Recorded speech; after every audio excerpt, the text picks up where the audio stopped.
If you're an iPad Air or iPad Pro, or you are thinking to be one, there are some key accessories you may need, like a keyboard case or the Apple Pencil. Now, if you look at the options from Apple, the pencil will run you down around 4,500 baht, and the keyboard case, the Magic Keyboard case, will run you around 10,000 baht or $399. Well, that's very expensive for two pieces of accessory, and some people may not have the money to spend on that. So today we'll look at alternatives from smaller brands, and are they worth it? How good is it compared to the ones from Apple? Let's get started.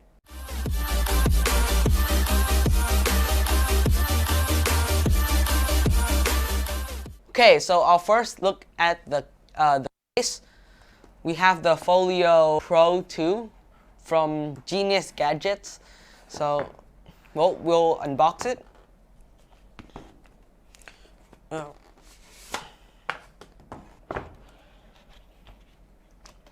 So in the box we have the case itself with, this is a cover. So here's the keyboard case itself. I'll open it up. So we have the keyboard. So yeah, it's detachable.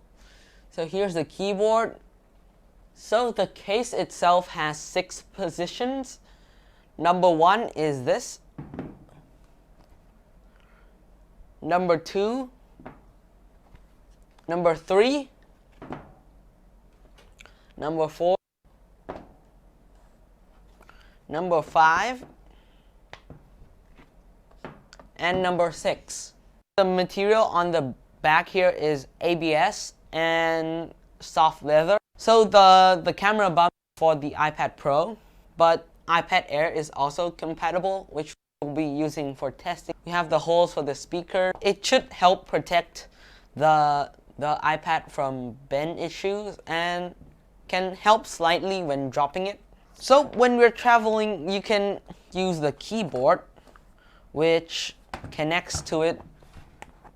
So here's the keyboard. When I install it, it will protect the iPad, but not the Apple Pencil on top. It will protect the Apple Pencil slot here with this magnetic thing, similar to like the Microsoft Surface. The buttons, this is just big enough for the iPad Air's like Touch ID button. This is the iPad Air 4, if you're wondering. It's quite a tight case. It's really a perfect fit, and I can snap the pencil back on. The magnet is not quite as strong as the actual iPad itself, but it works.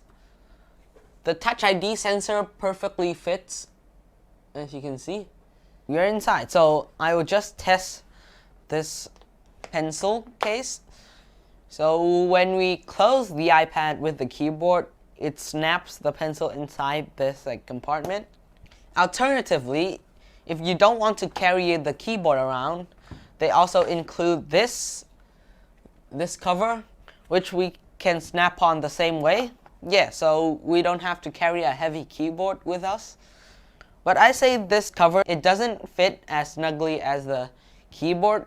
Alright, so now I'll talk about the keyboard and how to pair it and the keys and how it works. So here's the on-off button right here. We can hold it to turn on, and we can see a light that tells us it is booting up. To pair it, what you have to do is first you can select the mode. We have three modes. We have Apple devices, iOS, and iPadOS. We have the Android, and we also have Windows. We have 3 Bluetooth pairing devices. So we have 3 modes. We have Bluetooth 1, 2, and 3. To pair it, we can press function and hold that key. So I'll hold the key.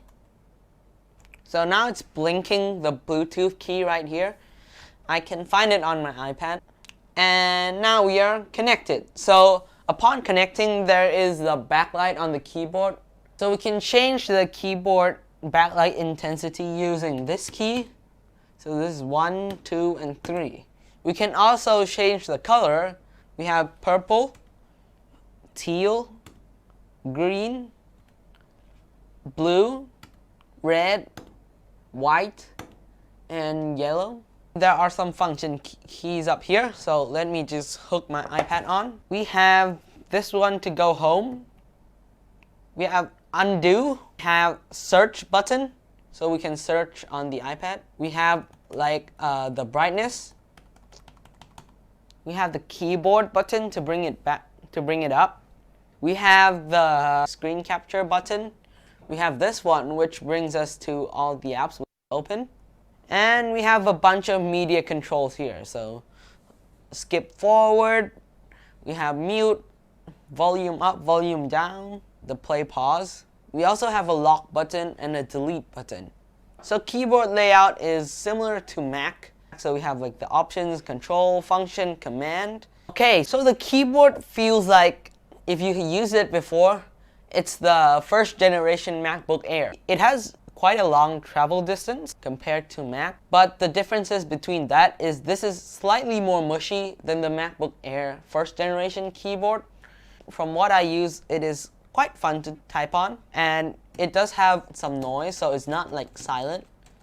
Less noise than the butterfly keyboard of the Mac. So the gestures of the keyboard is not quite the same as the Magic Keyboard. I would say the animations on the iPad are not quite as... So 3-finger swipe up and hold brings you your apps that are open. 2-finger down is scroll down, similar to Mac's. 2-finger side to side is like scrolling in your app library. So you can pinch zoom with 2 fingers.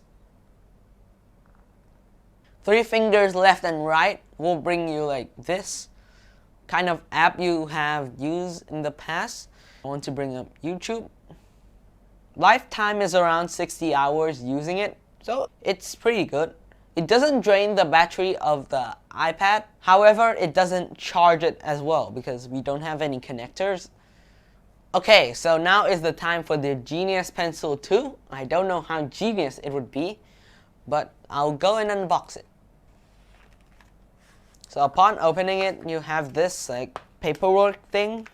We have the USB-C cable, and we have a spare tip, and we have the pencil itself. Now I will test the Genius Pencil. So it doesn't actually need to be paired. All you have to do is turn it on is to press this button at the back. Tap it, and now it turns on. So you can use it like kind of a stylus. The Apple Pencil needs connection, but this doesn't. And to charge it, there's this USB-C port on the side. And if you're wondering, it also connects on the top. But the magnet is weaker and it doesn't charge or pair using this method because it doesn't need pairing. I would say like swiping around is similar to the Apple Pencil. Okay, so this does support tilting. Like this is the normal, and when I tilt, so it does support tilting. It doesn't support pressure sensitive activities. It is, however, less heavy than the Apple Pencil. The size is exactly the same. So now is the ultimate test against Apple's own product. Just to tell you at first, as I said, Apple Pencil costs 4,500 baht. This one is 799 baht, which is 6 times cheaper, I think. So let's compare it at first. First things is charging. The Apple Pencil is, I say, the winner on this category because it magnetically charges. So if you're carrying it around, it charges. This one you have to plug it in. Next one is pairing. For the Apple Pencil, to pair it, you basically just have to magnetically attach it. This one, however, you can just use it without pairing. You can just turn on and use it. However, if you have an Apple Pencil connected to it, you cannot use this one. Now, I would say experience on just swiping around is very similar. However, if you are doing a lot of art stuff on Procreate, the Apple Pencil has more perks. Like we can change tools using the double tap feature. pressure sensitivity as well. For connection, I would say it's equal, I think. So this one you can just plop it on and just use it. This one you can turn it on and use it. So pretty much similar, just slightly different. The weight, as I said, this one is lighter, which can be a good thing or also can be a bad thing. It depends on what you use. So it's also a tie on this one. Price, this one wins because it is much cheaper. If you're going to use your iPad a lot for doing notes, drawing, like all the time, I would say the Apple Pencil is better. However, the Genius Pencil is for everyday use. So if you're just doing note taking on your meetings, just writing stuff, I say this one is better because of the price. It is much cheaper and it is still functional. And I think if you're talking about lifespan, I think the Apple Pencil will last longer with Apple Care support and all of that. So this only has 1 year warranty. I have Apple Care on the Apple Pencil, so more money, but it is like you can replace it if it's broken. And all in all, I say the winner is, it depends on what type of person you are, really. Done with the pencil. Now I will compare the keyboard cases. So first is typing feel. I would say the winner has to go to the Magic Keyboard because the new Magic Keyboard is so good. It's better than Butterfly. Yeah, I say it's a better experience. However, this one is pretty good and it's very functional. So you don't need to worry about like it breaking, and it will work if you're doing daily drive. The trackpad, I would say, if you're doing more typing stuff or you're using the iPad Pro a lot, the gestures on the Magic Keyboard, for me personally, it is more every animation that you do on the trackpad corresponds on the screen. This one, well, most of the gestures work similarly, but it is not as elegant. On like scrolling, for battery life, this one wins because it has 60-hour battery life. The Magic Keyboard has 10-hour battery life. But if we're talking subject on charging as well, if you're charging this keyboard, it will only charge the keyboard. But if you're charging the Magic Keyboard and your iPad is attached, it will also charge your iPad. The iPad Pro charging via the keyboard only works if you're plugged into USB-C. So if you're just on the go and you connect it to the Magic Keyboard, it will not charge. Oh, next category is connectivity. For this one, you have to pair with Bluetooth. But for the Magic Keyboard, it's very similar to the Apple Pencil. All you have to do is just snap it on there and it instantly works. So the Magic Keyboard wins on this one. Alright, so when you're using this case, when you attach the keyboard and you want to write notes, what you can do is you can connect it backwards and then you can write notes on it like this. And I say when you're adjusting the height and whatnot, like this one, you have to pull this off and then adjust to this position. It can be a little bit gimmicky.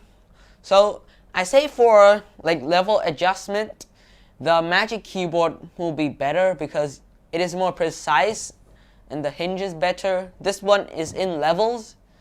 So I say Magic Keyboard wins in this category. But for writing notes, you don't have to take off the case. All you have to do is take off the keyboard. But for the Magic Keyboard, you can just snap it off and put it on a table and then just write. So maybe this one has a slight advantage, but you have to switch the keyboard around. So maybe it's a tie, I guess. So another benefit of this one is the keyboard is detachable and you can separate it, so you can put your iPad here and then type here. So for the price, this is 2,000 baht. The Magic Keyboard case is 10,000 baht. So in conclusion, if you're on a budget and you just want a keyboard case that works, it protects the iPad from drop, I say you can spend 2,000 baht on this one because it pretty much works the same. Just, well, I say it's not as integrated as the Magic Keyboard. If you have tons of money left, or you want the full experience of iPad OS and using your iPad, the Magic Keyboard is better because of that. And the winner is similar in conclusion to these two pencils. It depends on who you are. So if you're a student and maybe don't have a ton of money, you can use this one. If you have a full-time job or you want more premium experience, you can go for the Magic Keyboard. So that's about it for this video. Thanks for watching. Like, share, and subscribe, and I'll stay tuned for the next video. There will be videos every week from now, so make sure you subscribe. It will be coming out every Thursday. That's about it. Bye-bye.